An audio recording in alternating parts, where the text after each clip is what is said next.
Barbet contre, Barbet polémiste, c'est sur ce mot que nous pouvons nous quitter. Merci beaucoup, cher Mario Varro. Merci beaucoup, Pierre-Claude, pour cette intervention. Merci. J'espère que nous avons pu éclairer nos auditeurs sur un aspect qui n'est pas forcément le plus connu de Barbet d'Aurevilly.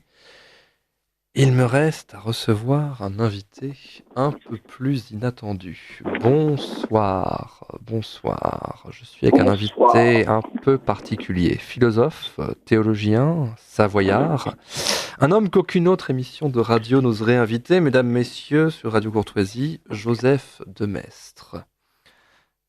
Joseph Vous Demestre, m'avez, bonsoir. vous m'avez tiré de ma tombe pour me montrer ce siècle. C'est un tortionnaire, monsieur Burnouf. Soyez indulgent, on voulait juste savoir ce que vous pensez de la France d'aujourd'hui, Joseph Demestre. La France. Elle ne pense plus, elle réagit. Jadis, les révolutions faisaient couler le sang. Maintenant, on fait des stories sur Instagram. Même les insurrections sont biodégradables. Et On alors, manifeste pour le climat. oui, enfin certes, mais ce soir, vous savez, on a parlé de haute littérature, de sentiments élevés. Hugo, Flaubert, Zola, soyez pas aussi vitupérants, enfin. Hugo se prend pour Dieu, mais il écrit comme un tonnerre d'opérette. Flaubert, c'est un notaire mania qui s'ennuie proprement. Et Zola, c'est un plombier de la littérature, il cherche les fuites morales. Trois écrivains qui se croient profonds parce qu'ils pataugent dans la boue. Mais il y en a un qui vous aime beaucoup, je crois, c'est Jules Barbu d'Aurevilly. D'ailleurs, nous lui consacrons une émission ce soir. Ah, Barbet, lui, c'est un homme. Il écrivait en sabre et en dentelle. Il confessait ses péchés avec un orgueil de duc. Il savait que le roman, c'est l'aristocratie de l'âme. On s'y vautre avec élégance, pas avec réalisme.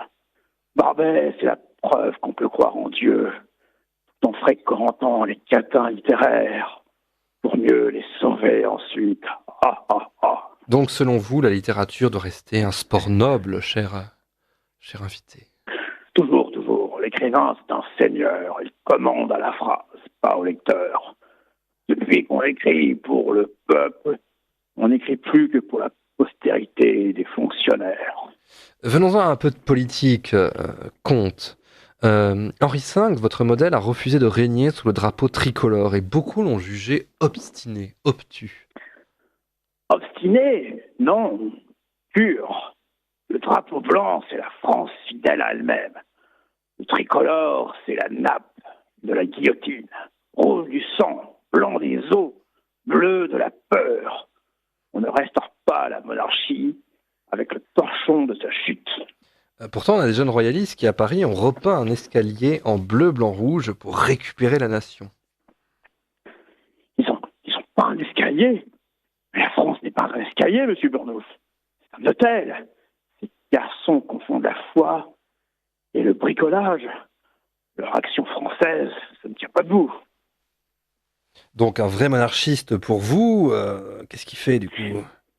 Il ne repent pas les marges du trône. Il prie pour qu'il y ait encore un roi à y monter. Et surtout, il brandit le drapeau blanc, celui du pardon, de la foi, de la continuité, pas le drapeau tricolore qui n'a jamais vu un sacre, mais beaucoup de décapitation. Et un dernier mot, cher comte. Oui, dites à vos jeunes royalistes tricolores que repeindre un escalier n'a jamais ramené un roi. Au mieux, ça fait joli sur Instagram. Et au pire, ça fait de vous un ouvrier de la République. Eh bien, c'était Joseph de Metz, toujours fidèle à Barbet, au comte de Chambord et au drapeau blanc. Un homme pour qui même la lumière divine devait sortir d'une bougie, pas d'un néon bleu. Chers amis auditeurs, il est temps de rendre l'antenne. À dans un mois, toujours avec Barbet d'Aurevilly. Merci à mes invités et d'ici là, que Dieu vous garde.